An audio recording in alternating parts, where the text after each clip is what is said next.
Take one and action. Hey, what's up, y'all? It's Tempest Tuesday, and I am here with Big A. How are you? I'm great. How about yourself? Good. Thank you for asking. So I want to first start off saying thank you for coming to my podcast today. And with that, I'm going to lead with my first question. Where are you from? Atlanta, Georgia. College Park, Georgia. Okay, to be exact. Yeah, set. Yeah. So what was it like growing up? It was life. That's it? That's all you got to say? That's all I got for you. Okay, I don't know no other life. You That's right. my only life. I like that. Okay. So how did you get into the entertainment business, as in music? What inspired that? Well, my oldest brothers always did music, and I just always had a natural love for music. So I guess it was just naturally something I was born to do. Okay. So what inspires you as a person on a daily and proceed into music? Like, what inspires that? Anything can inspire my music. And as a person, honestly, my parents, my brother, Manolo, my brother Oz. Shout out to them. Shout out to them. You know, just life, period. Just inspires me. But as far as in music, anything can inspire me. This brown table can inspire me just to do something. You know what I'm saying? Okay. I'm kind of just naturally inspired by life itself. Okay. So can you describe your song? I know that you're into songwriting. You do a little bit of songwriting as well. Can you describe that process and what's that like? Songwriting for other people? My process, I usually like to talk to the artist that I'm writing for to see exactly where they're at mentally and what mood they're in so that I can understand what direction the song needs to go in. Right. And if I don't get a chance to be in the studio with that artist, and I go listen to their music to kind of get a synopsis of everything that person is about, and then I'll proceed to write music for them. Okay. And with that, are there any artists that you would love to collaborate with? As an artist or a songwriter? Songwriting for them. As a songwriter, man, I would love to collaborate with a country artist, and that's crazy. I don't even know no modern country artists right now, but I would love to collaborate with a country artist. Anybody really, bro. It's not really. Have you seen that country rapper where he does the videos with the mask? No, not the mask, with the chicken? You ever Not heard at of him? all. Oh, I gotta show you that. I forgot his name, but he's super dope. He live in Texas, but he a Okay. country rapper. He black or what? He's Mexican. Okay, Yeah. me go. Okay. Yeah, but he's fire though. Okay. So what challenges do you face in your own recording process?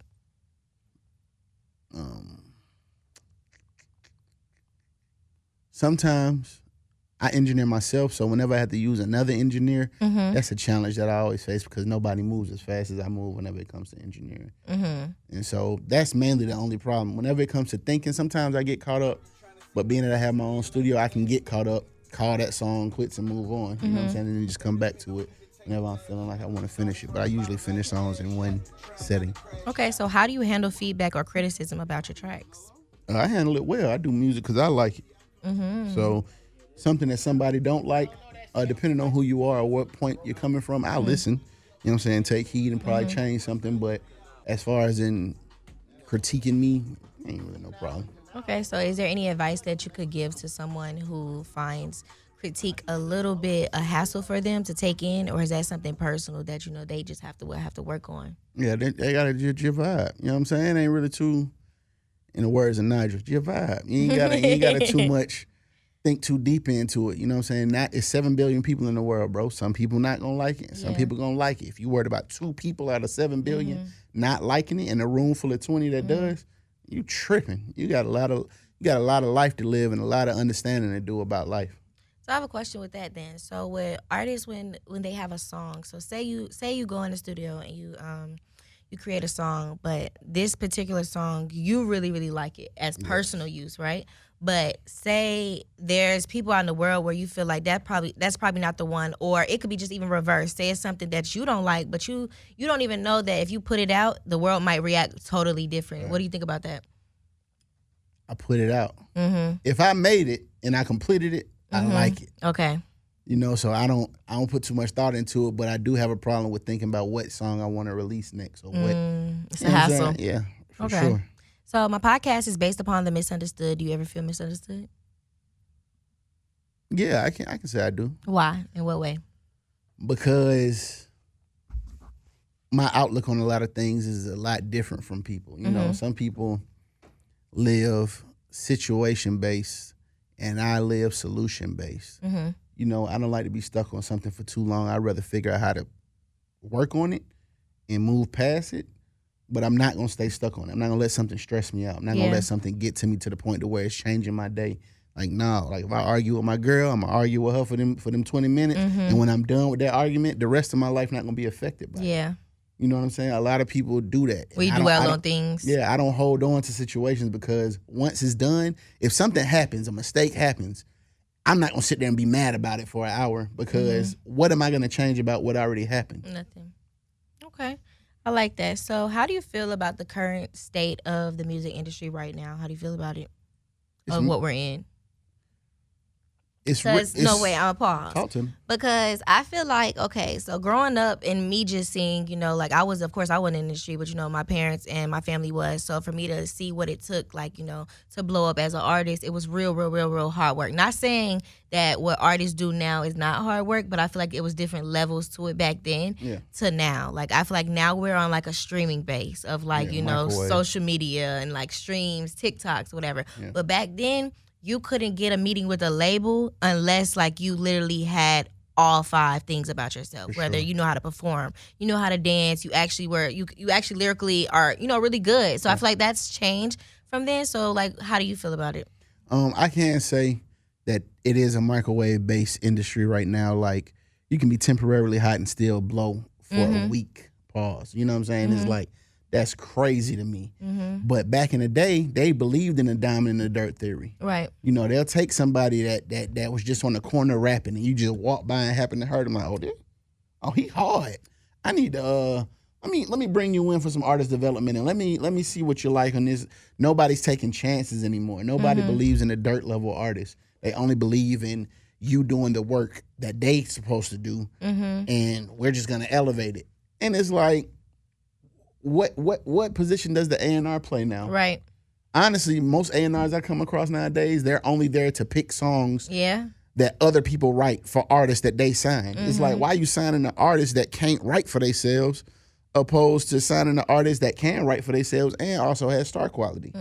You get looked past in that situation though, but I don't mind it because the checks keep coming in from writing. So yeah, period. I like that part. Okay. So day to day, what's a typical day to day for you if you're not doing anything musically? What's it like? Relaxation, honestly, just clearing my mind and kicking it, playing Madden, 2K, a little something. That's it, really. Cooking. Okay. Chilling. Can you share a most memorable moment behind the scenes of a recording session? Memorable moment in a recording session. Like one you just went home and you just thought about it for a little bit. Like, damn, this was hard. That's crazy.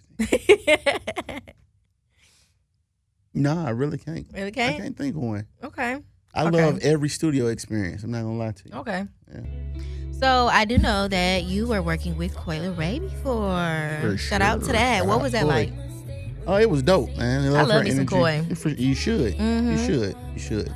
You loving her from behind the scenes, you should love her because she's just as dope in real life. And it was dope, man. It was just dope, full of energy, full of difference of opinions, but never going too crazy. But it was dope. She's very strong-minded.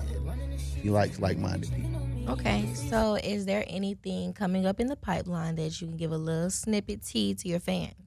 I got Ferrari Prado 2 coming soon with Ferrari Simmons. Okay, shout out to Ferrari. Yeah, for sure. Shout out my boy. Congratulations on your new baby.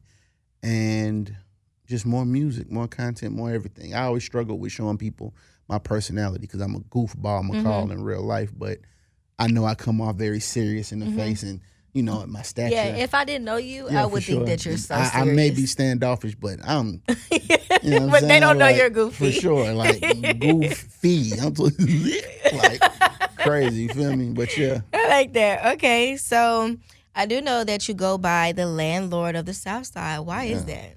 Because any artist, well, not the newer artists, I guess you could say, but most artists that came out the South Side that did anything big and producers, it was always an open door policy at my spot. All of them have been through my spot. Most of them have rested their head at my spot. You know what I'm saying? So that's why I'm the landlord, because I always had a roof for people that was in need on the South Side.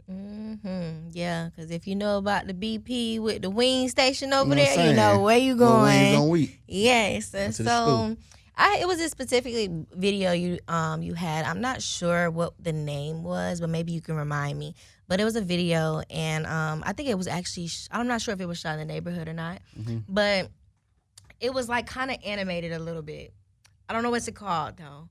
And I think I seen Manolo hopping out the trash can. Oh, yeah, that's What's that Dro. called? That's That's Dro? Dro. Yeah, the Okay, real so I one. definitely want to spin that, y'all, because the video is super, super dope. So I am going to tag that into the interview as well. So can you shout that song out for me? Shout out Dro. Shout out my boy Ugly Josh on the beat. The real one. It's the acronym. The real one. Cause that mean a millionaire himself. I'll make sure I tap in. Let's go. Yeah.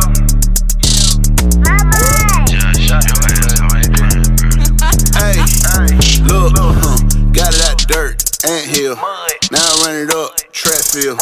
Need catch a play like the backfield. I done fell in love with how the rats feel. And we got the pork by the pint, no crack seal. All black strap like crack, nigga crack kill. Give me head till the head hurt, name the bitch Advil. I'm good everywhere, I need a map deal. Fake ass raps need a cap deal. Now they really need an Oscar, they just act real. The whole rap game like a landfill. My walk-in closet like Satsville. My shoe room look like a Foot Locker. Standing on their neck, need a foot doctor. Get a ratchet bitch, but she look proper. Get the nigga lined up like a good bomber. Foreign wood came with a start mode. Old school whip, throw back like a starter coat. All the fucking water should've bought a boat. But a BBL by the bitch eating crawfish down at Papa Do's. Mix half white, half black like a domino. Bunch of blue honey bunch stacked in the envelope. Walked in the jeweler and I dropped the low. Geronimo, all that money hanging around my neck, so I got a toe. The real one, the real one, the real one, the real one, the real one, the real one, the real one, the real one, real nigga, real, add it up, real now, the real one, the real one, the real one, the real one. Gas bag stank like a locker room. Bust down watch shining night, but it's not a moon. 4 pockets full like baby with a lot of blues. Let them cross me, beat gone, folk God even got the news. Step apply pressure till the nigga mama gotta move. Anywhere I go, I'm the realest nigga. Boy's a master with the slide. That was so hard. Let me tell you how I know that song so hard. Because I've never seen my audio engineer when a song play, he do the stank face. You know that stank face, we know that shit hard. Oh, that hard. That's what he was doing. And I ain't never seen that before. Shout out to my boy Chance the poet, not the rapper. Yeah, he like it. He like it. Okay, so I love that. That's out everywhere, right? Yes, all streaming. Okay, so once again, thank you for coming. Can you shout your socials out for me? Big A Prado, BIGAPRADO. Follow me on everything. TikTok is BIGAPRAD0. You ought to see the person that got Big A Prado on TikTok. Really? Oh my gosh. I'm gonna go look. Looks like her name is Heather and she's 62. She got like two followers. And I think one of them is herself. I don't even know if you can follow yourself on TikTok. But shout out to her. Shout out to I Heather. DM'd her. I don't even think she knows how to check DMs. Like, can I get my name? Like, I'm she crying. ain't rocking with it. That's funny. Well, thank you again, and we are out. So.